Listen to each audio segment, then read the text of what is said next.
Of course you love your dog. That's why you bought the good food. You chose the metallic blue bag with the wolf on it, didn't you? The one with the mountain range behind it and the great big promise stamped across the front in the most confident letters. You believed you were doing the responsible thing. And I do not blame you for that. I do, however, blame the marketing machine that trained you to equate a brightly marketed industrial pellet with health, while your dog's body quietly collects the glaring evidence that something is terribly wrong. Hello, fellow packmates. This is Jennifer Steckel from the Direwolf Project, where science meets the Ice Age. We're the only breeding program in the world recreating the exact bone and body structure of the extinct prehistoric dire wolf. Not for the wild, but for your loving family den, using only domesticated dog breeds. I've been raising these incredible American Direst dogs for over 20 years, delivering 73 litters and over 400 loyal pups to the world. You want to track upcoming litters or see which puppies are ready to join your pack? Join the inner circle at direwolfproject.com. If you love prehistoric pups and pack-centered wisdom, give us a like, hit subscribe, and let's step out of the den together.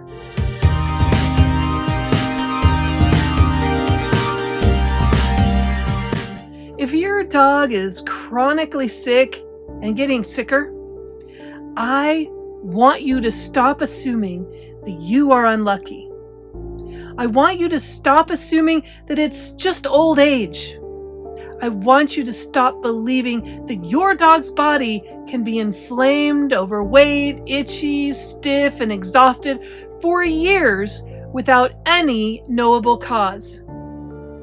Let me be exceedingly clear about this. Highly processed, artificially fortified, hard, dry kibble is the main cause. It's the very engine that creates, slowly increases, and consistently maintains so many health issues in the lives of our beloved furry friends. Kibble is the slow daily pressure that pushes a dog's metabolism into dysfunction and tricks us into believing our dog's declining health is due to normal aging. Well, that narrative stops right here with me. I will no longer stand by and watch millions of otherwise healthy dogs slowly fall into ill health when I can help you prevent so many of these modern health problems in the first place.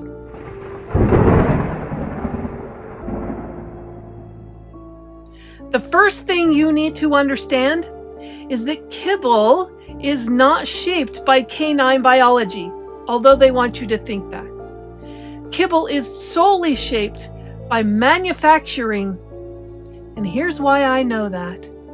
A dry kibble pellet must be made to be shelf stable. It also must be made to hold its shape as well as survive shipping, storage, heat, and time. And make no mistake, those are unyielding requirements. And they drive kibble formulation and processing. And don't forget, extruded kibble depends on starch to create its structure, expansion, building, and texture. Because starch gelatinization is part of how the thick brown mush becomes a kibble pellet in the first place.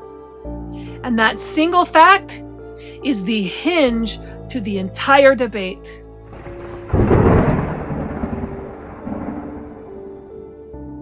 Starch is mandatory in kibble production. One big problem though, one big glaring problem, is that your dog does not need starch in any form as a nutritional foundation for a healthy life. In fact, in my previous videos, we talked at length about how starch is actually a non-essential and quite possibly even a harmful ingredient to a carnivore. When researchers looked at the nutrient profile of wild wolves, they found a prey-based pattern that is dominated by protein and fat, with carbohydrates contributing almost nothing by energy. One well-cited analysis reports a wolf-selected protein, fat, carbohydrate profile of about 54% protein, 45% fat, and only 1% carbohydrate by energy. By contrast, Hill's Science Diet's sensitive stomach and skin, chicken, and barley adult dog food is 24.8% protein, 16.7% fat, and a whopping 51.1% carbohydrate. Kibble takes an animal whose ancestral blueprint expects animal tissue as the default and builds the diet around, starch architecture, so pellet can hold itself together and manufacturing costs can be minimized.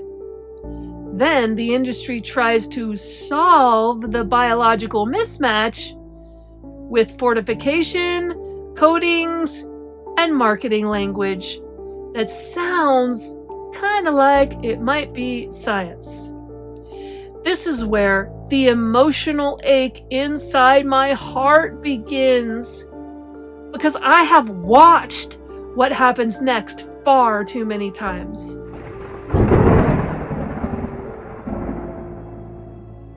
Luckily, a dog does not collapse from a carb-rich diet all in one day. Of course not. A dog's body adapts to whatever food it has available to it. But a loyal dog must rely totally on its humans for its entire nourishment. And as such, each day it eats what it's given, no matter if that's the food its body needs or not. And when kibble is consumed over a lifetime, a dog's health goes through the same changes almost every time. And it's gut-wrenching to watch. First, the waistline expands and the ribs become harder to feel. Then the collar tightens notch by notch. And all the while, our innocent furry friend keeps that tail wagging. But then, the dog's movement begins to change. Its bounce disappears from its excitement over going for a walk. That once long, confident stride shortens, and soon your devoted companion rises from the floor and pauses as though the first step carries a toll. Your gentle friend now lies down more and initiates less play, panting sooner during mild exertion. Of course, your dog's face still holds that sweet devotion, but its body starts to feel like a heavy coat it cannot remove. That is obesity, my friend.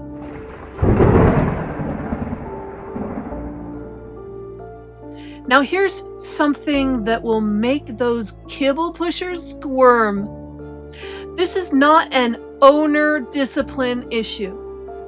This is a system-level outcome of an industrial food environment that makes overfeeding easy and metabolic strain common.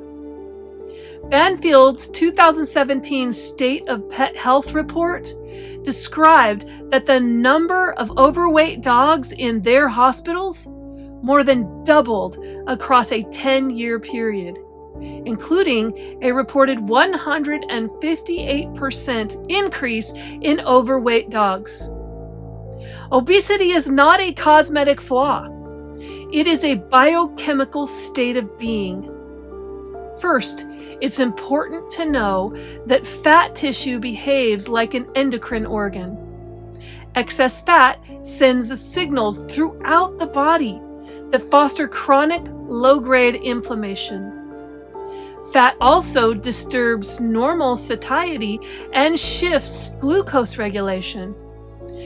It also changes lipid metabolism and a dog's entire internal climate at the cellular level. Recent work continues to document that canine obesity is associated with changes in hematologic, biochemical, hormonal, and cardiovascular markers. And it reports relationships between insulin and triglycerides, cholesterol, and C-reactive protein. Reviews also describe obesity as a driver of chronic inflammatory response in dogs and link adipokines like leptin to immune modulation. It is clear, excess white adipose tissue, or fat, causes a whole body inflammatory reaction. This is why I refuse to treat a little extra weight as harmless. Because once a dog lives inside that inflamed metabolic climate for years and years, the rest of the so-called separate diseases, well, they stop looking all that separate. In fact, they begin to look a lot like downstream chapters of the same story. Joint pain becomes predictable when a dog carries too much mass and too much chronic systemic inflammation. Your dog might hesitate at the stairs, or maybe it circles before lying down because joint pressure kind of hurts. Or you might find that your dog stops jumping because, well, that landing stings. Some people simply call it aging, while the dog quietly renegotiates every movement. The long-term evidence of obesity and systemic chronic inflammation is brutal and clear. In a well-known lifetime study of Labrador retrievers, dogs that were kept at a lean weight lived a median of about 1.8 years longer, and they developed chronic disease later in life, especially osteoarthritis. Now that is not a small improvement. That is almost 2 extra years of good life that many families never receive, because the bull was treated like a harmless habit.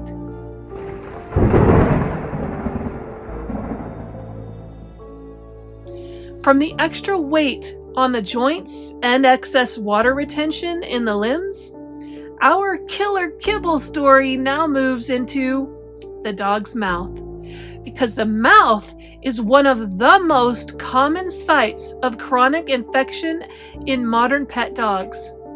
And it is also one of the most ignored.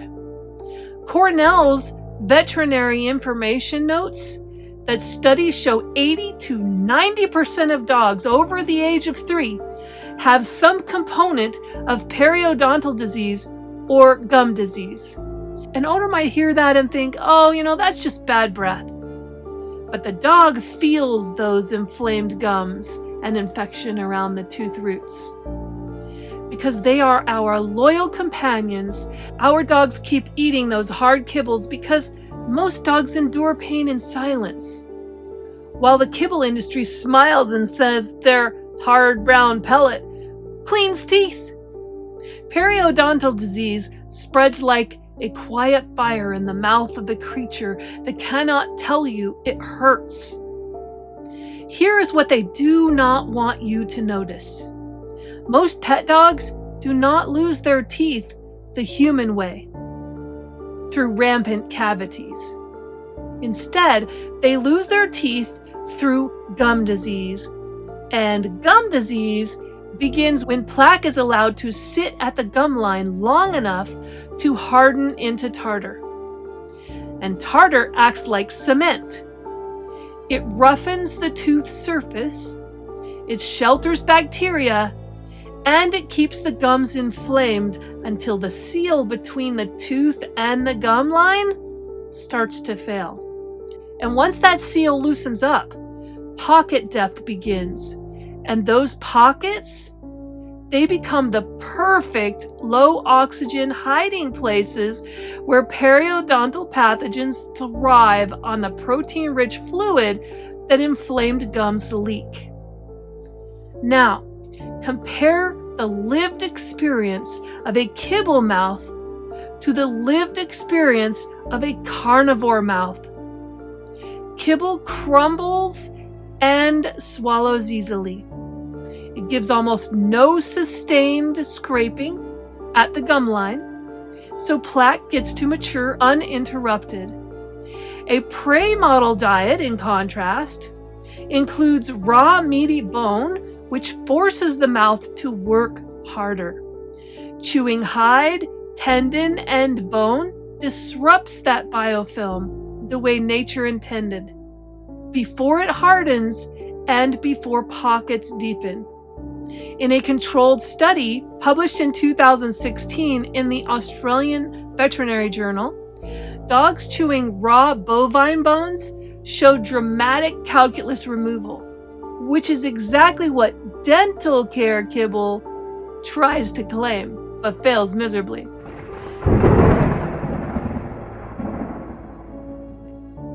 Now, a dog's mouth is definitely affected in a negative way by kibble. That's true. But so are the skin and ears. The skin and ears are where this killer kibble tragedy becomes impossible to ignore. All of you have seen the dog who chews its paws until its fur turns rust-colored because saliva keeps staining the hair and the itch never stops, right? And you've seen the dog who shakes its head hard enough to slap its own ears and then scratches at the base of its ear until the skin thickens and turns angry. You've seen that too, right? You've also smelled that sour, yeasty odor and watched the ear infection cycle repeat over and over, right? Drops, antibiotics, steroids, a brief calming period, and then the flare returns like a bad season that never ends. Well, veterinary medicine does not treat that pattern as random. Recurrent otitis externa is one of the most common chronic problems in dogs, and repeated flares can spiral into permanent ear canal change, pain, aversion, and even antimicrobial resistance. In severe end-stage cases, surgery becomes the one solution, not because the ear was doomed by nature, but because it was trapped in years of inflammation. Now here's the part Big Kibble hates, because it drags your dog's bowl into the center of the crime scene. A classic retrospective study of 100 otitis externa cases found that allergic dermatitis was the most common primary cause. And it specifically noted otitis associated with atopic dermatitis and adverse food reactions. In plain language, the ear is often not the root problem of the inflammation. The ear is simply the billboard. The root problem is actually a body stuck in allergic inflammation, and food can be one of the engines driving that inflammation. So, when your dog lives on kibble as the daily foundation, that diet becomes the most constant exposure point your dog has. Research from the Dog Risk Group found that puppyhood exposure to raw animal-based foods was associated with a lower incidence of owner-reported allergy and atopy skin signs in adulthood, while puppyhood exposure to heat-processed foods and certain other processed exposures tracked with higher risk.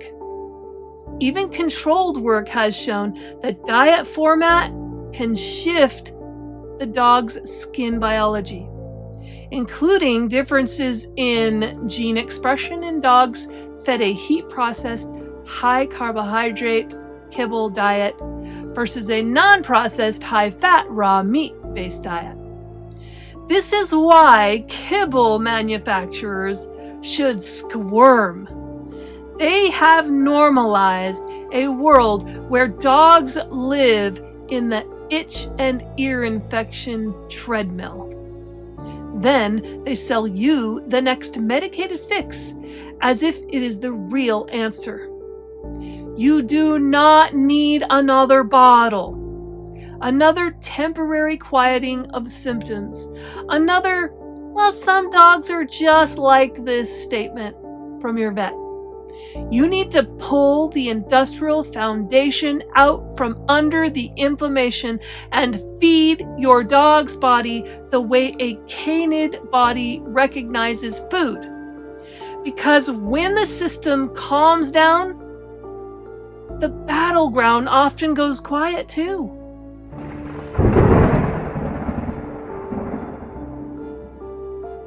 Now I want to take you out of your living room and into a place kibble defenders cannot dismiss as, well, that's just the internet's opinion.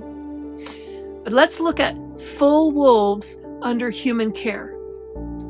In 2024, a retrospective study of red wolves under human care reported that wolves fed a diet that regularly included whole prey or other meat items were less likely to exhibit severe gastrointestinal mucosal disease than wolves fed only kibble.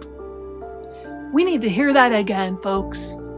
Even in a managed environment, even in wild canids housed by professionals, a kibble-only diet tracked with worse gut pathology than diets that included real animal foods and no kibble. The wolf's gut did not care about brand and price point. The wolf's gut responded to what the food actually was. This is why I refuse to give an inch of ground to the idea that kibble is a safe, neutral baseline. It is not neutral. It is a daily biological signal, and it pushes the body in a direction that matches the modern disease patterns we keep seeing. If you want a blunt tool for persuasion, here it is. Wolves in the wild select a protein and fat prey profile. Wolves under care show worse GI mucosal disease when they are fed only kibble. The marketing story collapses under the weight of that comparison.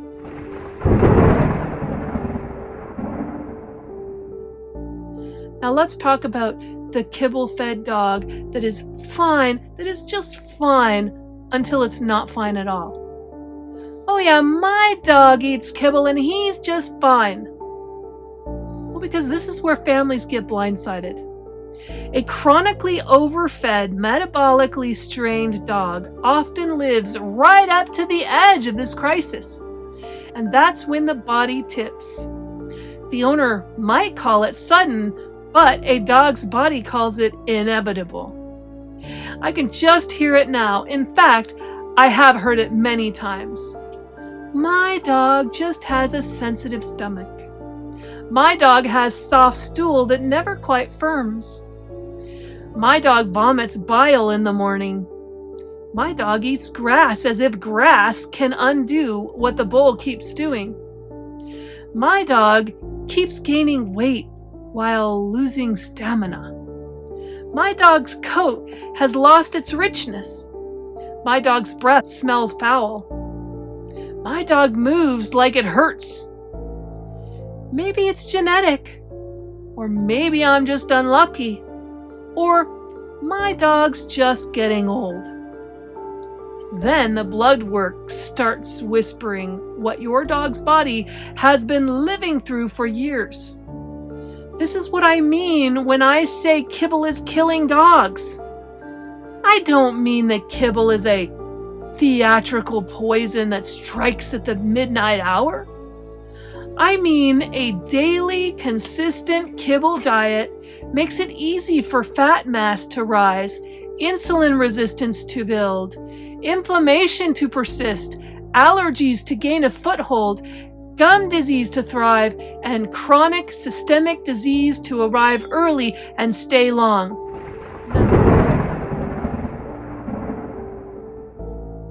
Now, I want to tell you what the alternative looks like, because I am not here to scold you. I really am not. I am here to pull your dog out of the marketing trap. A dog has a stomach that is strongly acidic in measured studies, with fasted gastric pH around 2 and acidic conditions persisting during and after meals. That is part of a digestive design built for a carnivore. That is a body that expects meat, organs, fat, connective tissue, and mineral-rich animal parts in a form nature built, not in a dry brown pellet sprayed with synthetic vitamins and minerals designed to survive in a warehouse. The ideal diet for a domesticated canine's body is a natural whole prey model raw diet. It is meat, organs, appropriate bone content, and animal fat that carries fat-soluble vitamins the way biology intended. It is real food with real moisture, not a dehydrated product that demands the body fix the dryness with constant drinking. When you shift a dog from a kibble life to prey model life, you do not need a miracle story, because guess what? Your dog will become the miracle story. Just use your eyes and that rational mind you have, full of biological honesty, not marketing hype. Your dog's waist can return, and his stride can lengthen once again. Your loving furry friend can rise once again with less hesitation. Perhaps he can even begin to initiate play again because movement feels good. His coat can thicken and regain its shine. And your dog's stool may often become smaller and firmer because the body uses more nutrients that come in. Then, those conditions driven by chronic metabolic strain will begin to loosen their grip. And this is where families start crying in relief, because they realize what they had been accepting as normal.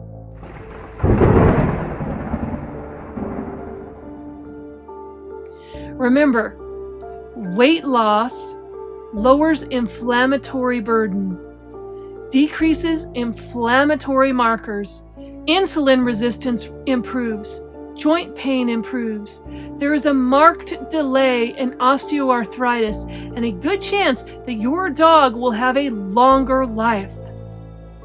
This is why I get angry, and I stay angry, because it should never have been sold to you as normal to watch a healthy dog become heavy, stiff, itchy, medicated, and tired, while industry voices reassure you that your dog's dry food is balanced.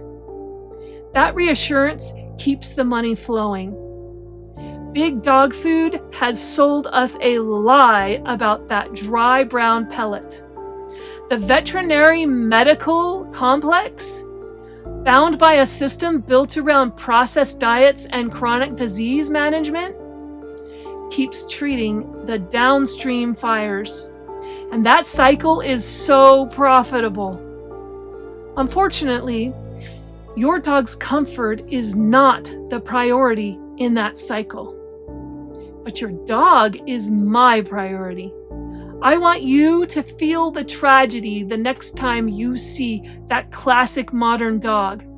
The dog that waddles instead of runs, pants in a cool room, scratches until its skin breaks, smells of yeast and infection, sleeps more than it lives, and looks older than his years.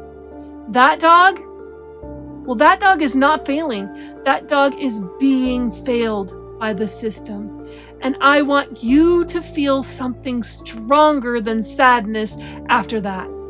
I want you to feel resolve and commitment, because the fix is not mysterious. The fix is right there in front of our eyes. And all you have to do is feed your domesticated carnivore a proper canine diet. A wolf does not survive on grain architecture. A dire wolf pack did not endure an ice age by eating what stored well in a bag. They survived by eating what nature provides for an apex predator. Your dog carries that same ancient blueprint. Feed your dog's ancestral blueprint. Then watch what happens when the lies lose their power and your dog's body finally gets to be what it was built to be. And if you are still wondering whether a domesticated dog is actually a carnivore or not, I already published a 2-part series that lays out the science behind that claim. Watch it next, because once you see the biology clearly, the kibble narrative cannot survive. Want to meet more of our amazing American Direst dogs? This video right here highlights their amazing personalities. Don't miss it.